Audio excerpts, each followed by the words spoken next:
All right, well, we can go ahead and get started. I'm going to go ahead and share my screen.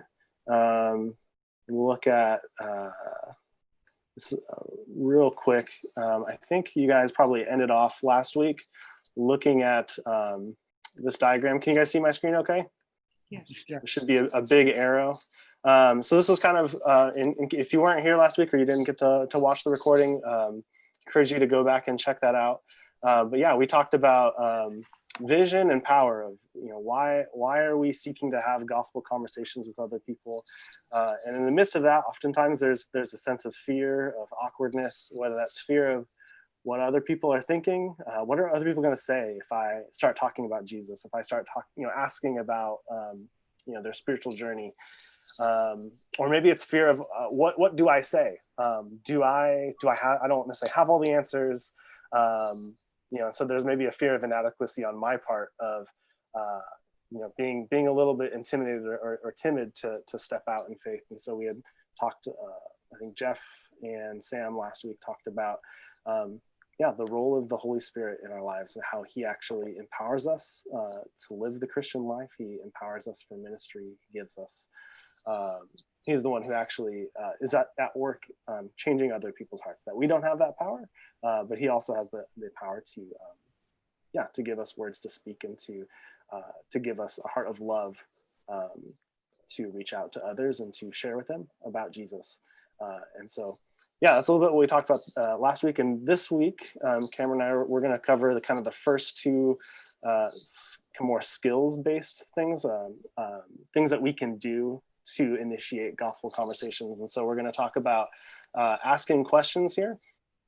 And then we're going to talk about active listening. And really those two are kind of two sides of the same coin. So a lot of what we share, they'll kind of build off one another. So with that, I'll hand it over to Cameron. We'll start talking about questions.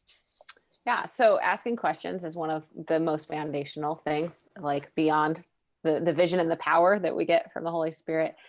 Learning how to ask good questions is always one of the things that when we talk with students, when we talk with people about how to share their faith or how to get into these conversations, this is one of the biggest things we need to know how to do.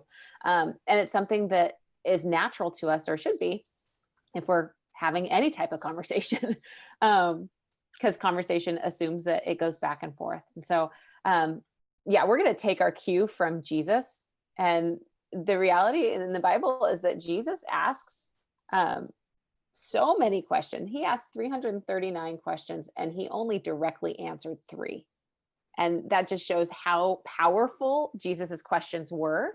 And hopefully, as we kind of go through kind of today's tools and stuff, we can all grow in how we ask questions and what the purpose of our questions is. And I think the primary purpose of any asking questions is to know somebody else, to know what they think, to actually, like Stephen will talk about, listen to what their answers are. So a good question can help us know a person and actually prepare or help prepare the way for Jesus to be the answer. And so when we think about the types of questions that we have, we'll look at kind of a biblical basis, and then we'll kind of break down what types of questions we can be asking of the people around us. So first, we're going to read Acts 17, 23. Randy, would you be willing to read that for us? For as they passed along and observed the objects of your worship, I found also an altar with this inscription: to the unknown God. What therefore you worship as unknown, this I proclaim to you. What do you guys think is Paul's attitude toward his audience as he passed along and observed?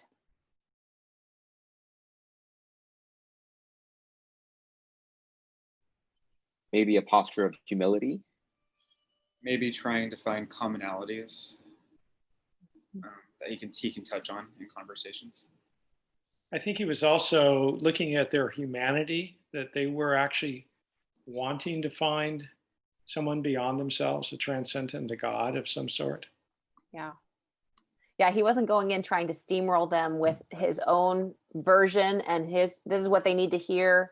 Here's what I'm going to say. He was looking for opportunities and ways to connect and to relate and to best minister to them. He was curious. And I think that I love that word curious, because I feel like that's how we should be as we get to know people and as we have spiritual conversations, it's easy to just think about the next thing we're going to say rather than ask a question that causes somebody else to really share more of themselves. So have you guys ever been in a situation where someone asked you a question that seemed too personal given the level of relationship?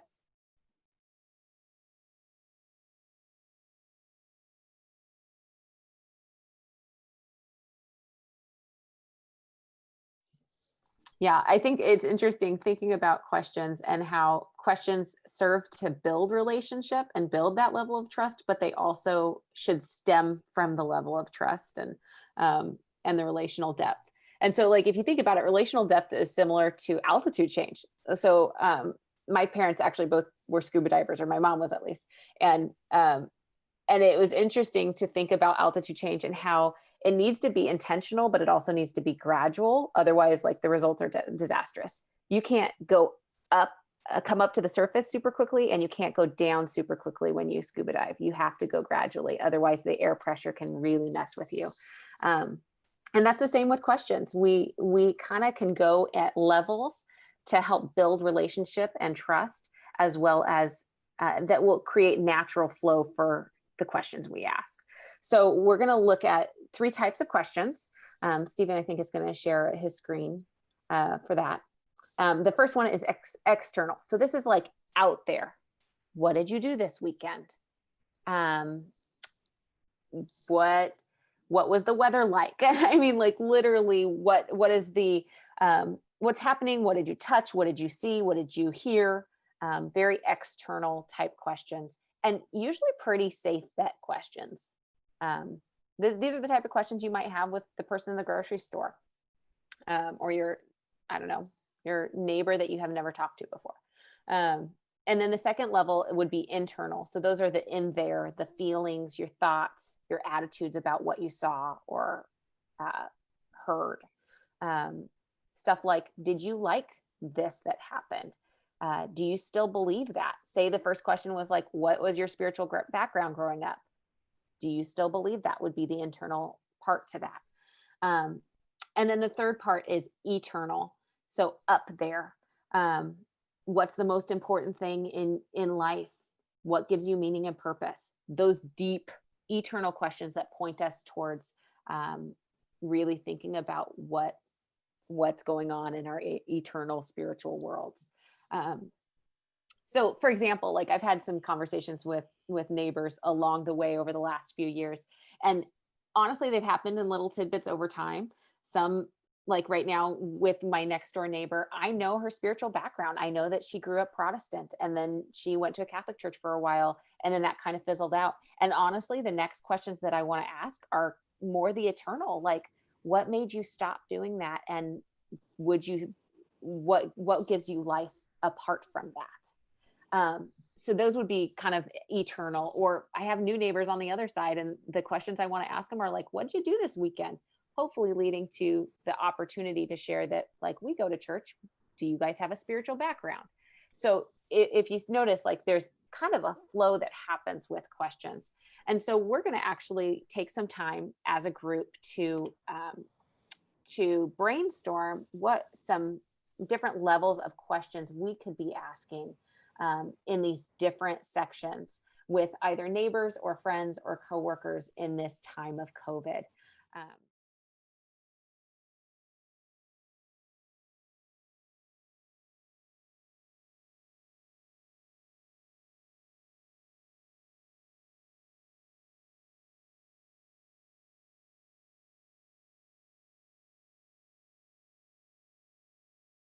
Yeah, so that kind of finishes up the asking questions portion, and hopefully gives you guys some good tools for how to ask questions and how to go from one level to another as you have spiritual conversations, as you go through your day to day, and realizing too, like we talked about last week, that this can happen over time in little bits, and you can utilize the, like you mentioned that one time, and go back to it. And it also communicates that you've been thinking about them and you've been interested in their story too.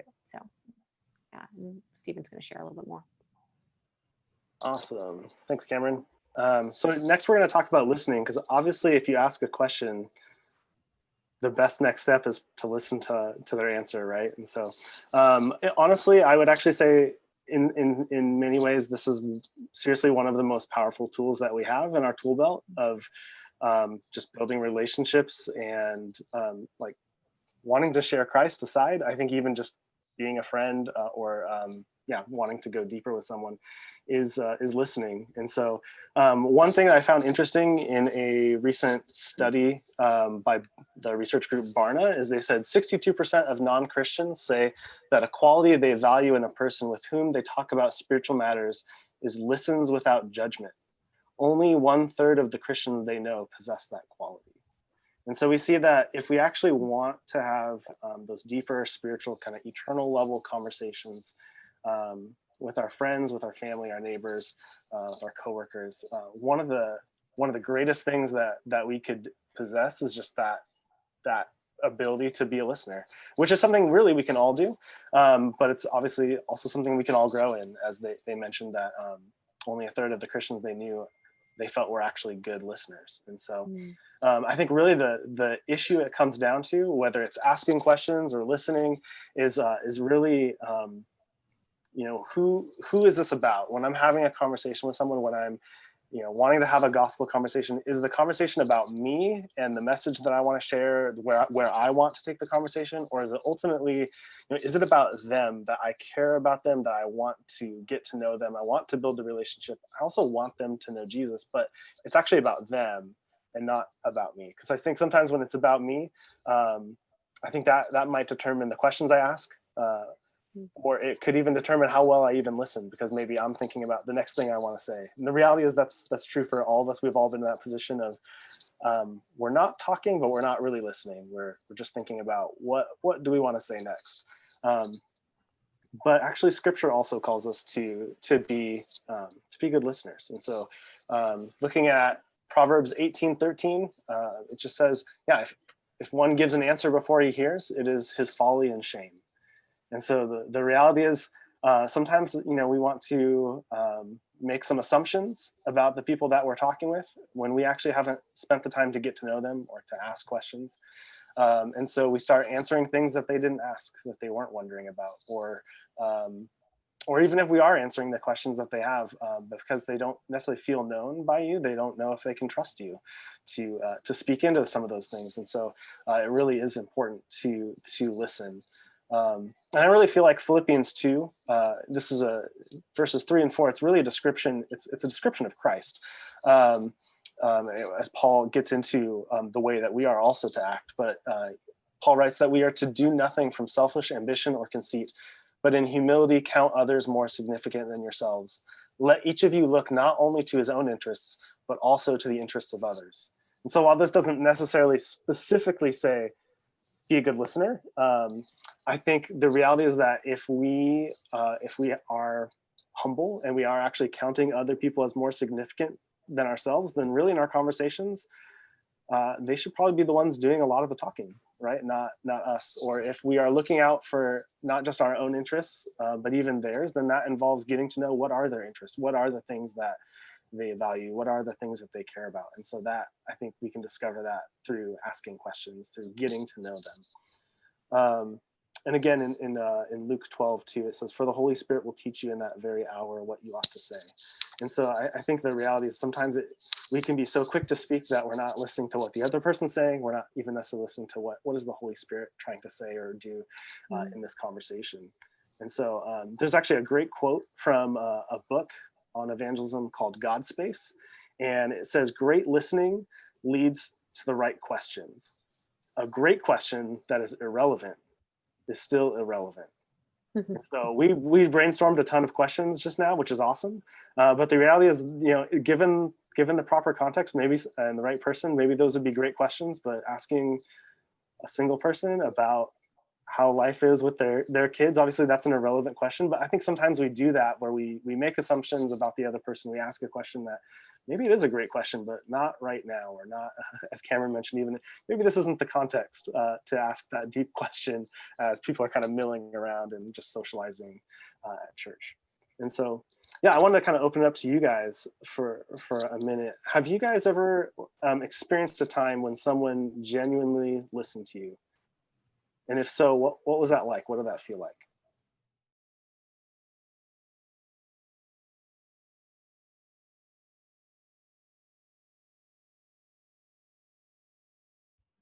I know that I've definitely had conversations where, sometimes I walk away and I realize, oh my gosh, I feel like I know so much about the other, or I don't know much about the other person, because they were the ones asking questions and listening and really taking interest in what I was saying. And I find that, I can get, obviously I thought that I meant to share so much or whatever, but they really listened and they asked questions. And so it just felt like an open space to talk about those things. Yeah, I think the reality is we all know that listening is an important skill. And even some of the things that we just mentioned, listening is it's more than just hearing what someone else is saying. There's sometimes I think listening is not talking, but that's like the very basic thing, is not talking. But to actually listen, there's a lot more to it than that. And so one of the things we're going to talk about tonight, we use this thing called the listening cycle. It is not something that we invented. It actually comes from a book actually about couples. And I've heard this probably mostly in like marriage counseling or seminars on like resolving conflict. But I found it's just a really helpful way to remember that there's a lot more to listening than just not talking or just hearing what the other person is saying. But there are different things that we can do, different maybe postures that we take or things that we do to communicate to others that we listen, that they matter to us, that we care, and that that they have our attention. So the way it kind of starts off is attending. That's kind of the default position, is just attending to the other person. And so honestly, it's not anything super special. It just means you're paying attention, right? You're attending to them. They have your attention. I think there are things that we do that can show that maybe we're not talking. We are hearing them, but we're not actually giving them our undivided attention. So sometimes, if we're kind of turned away or we're not making eye contact, to be honest, I can listen to someone, but I'm doing something on my phone, and that really is not communicating that I'm fully listening. And so things that we can do, even of just kind of squaring our shoulders towards the person, making eye contact, putting away our phone, whatever it is, any distraction, putting that aside so that they know what is most important right now is what you have to say. And so I'm listening. So that's just basically attending. But then from there, as the other person is talking and sharing, there are things that we can do to help them know that we're listening, to let them know that we're tracking with what they're saying. And so the first one is just acknowledging. And that's just kind of giving, appropriate vocalizations to things they're saying, right? So, it's not even necessarily a full sentence. Sometimes it's not even words. You're just saying things like, yeah, or like, oh, wow, like, as appropriate. They shared something, maybe shocking. And you're like, oh, wow, okay. Or like, oh, I'm so sorry. But like, they're continuing to talk. It's not your turn to talk, but you're kind of just reflecting back to them that you acknowledge that they said something maybe hard or exciting or something. And so, this is different, obviously, than if you're looking at your phone and you're like, and then, the other person knows that you're not really paying attention. But to actually just be engaged, even nodding, sometimes it's just body language of nodding and, appropriately along with what they're saying. And so that's acknowledging what they're saying, kind of responding appropriately. And the next thing is just to summarize. And so this can be to just paraphrase what they just said. So maybe they've been talking for a while about, let's say, their spiritual background, okay? And they have some experience, like, going to church a few times as a kid, and maybe they went to Catholic school, and they have all these different experiences. And so if they especially if they've shared a lot, there might be a time where you might just want to summarize and say, so it sounds like what you're saying is, and then you kind of, in your own words, kind of paraphrase what is it that they've essentially shared with you. And this is great because it really does communicate that not only did you listen, you're able to share in your own words back what they've just shared with you, but also it gives them an opportunity to say, No, that's not quite what I meant. Because sometimes what we hear isn't exactly what they were trying to communicate, and so that gives them an opportunity to maybe clarify something, or maybe they'll be like, yeah, that's right on. That's exactly what I meant, and so that's just great for us to know that we're on the same page and I understood what they were sharing. And the next thing after that is just inviting more, and so this could be as simple as maybe they finish sharing something and just leaving some silent space to keep going. Sometimes I think when there's silence, we just feel like I need to fill the silence. This is awkward, especially on Zoom calls. It's maybe a little bit different when you're face to face, but sometimes it's like that dead air. You're like, okay, well, I need to have a response. But sometimes leaving some space, and they'll, their thoughts will catch up with what they were sharing, and they'll say, and also they have something else that they need to share that comes to mind. And also sometimes this can even just be verbally inviting them, saying, hey, is there more to that? Is there more that you'd like to share about that? And they might realize, oh, you really are interested. Yeah. And they'll sometimes even take it to a deeper level at that point, without you having to really ask for, a very intentional question other than like, is there more?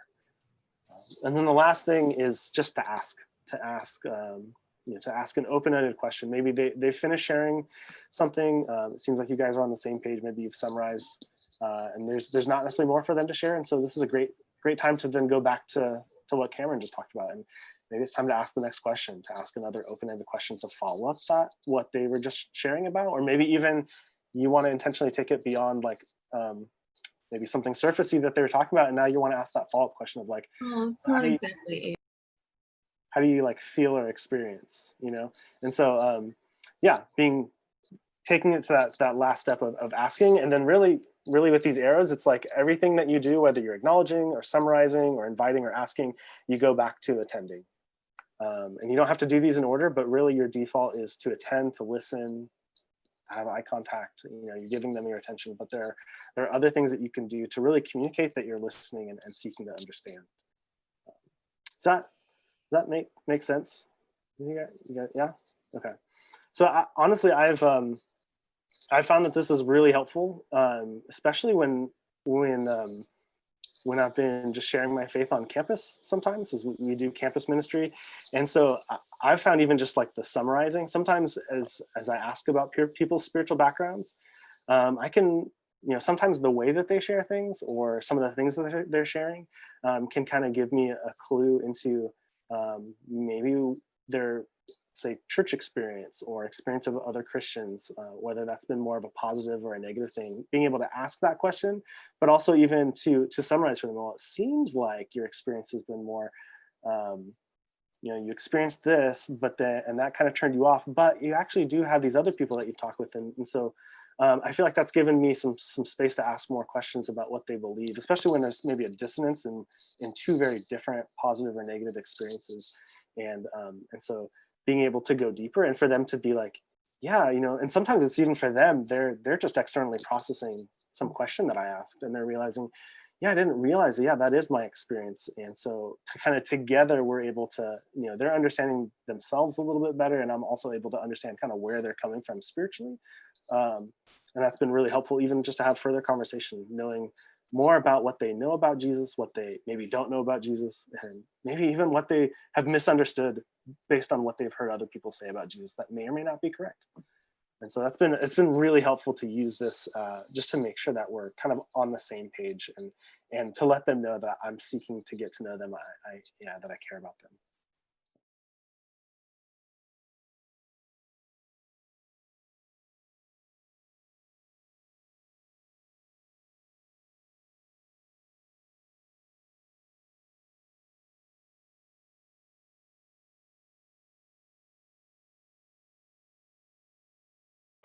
That's pretty much it for tonight. So that covers, asking questions and listening. And so next week, we're going to talk more about how to, like I said before, we're going to talk about how to share our stories, how to share about what God's doing in our lives, ways that Jesus has made a difference in our lives.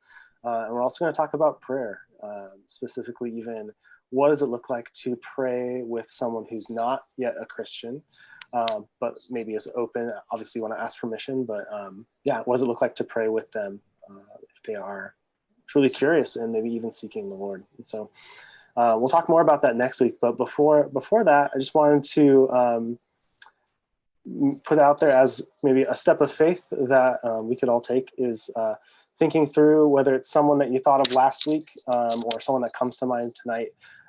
Maybe who are 2 people in your life that you can reach out to this week? Maybe you already are going to run into them and you know that in the course of this week, or maybe someone you'd like to connect with who you don't regularly. And yeah, what are some questions that you'd like to ask just to get to know them better? Maybe to intentionally move the relationship down from, if you're probably more on a small talk, external level, what are some questions you could ask, some things you could do to go deeper? And then practice listening. Even what would it look like if in the course of your conversation, they did 80% of the talking because you were asking questions and intentionally just listening and leaving space for them to share more.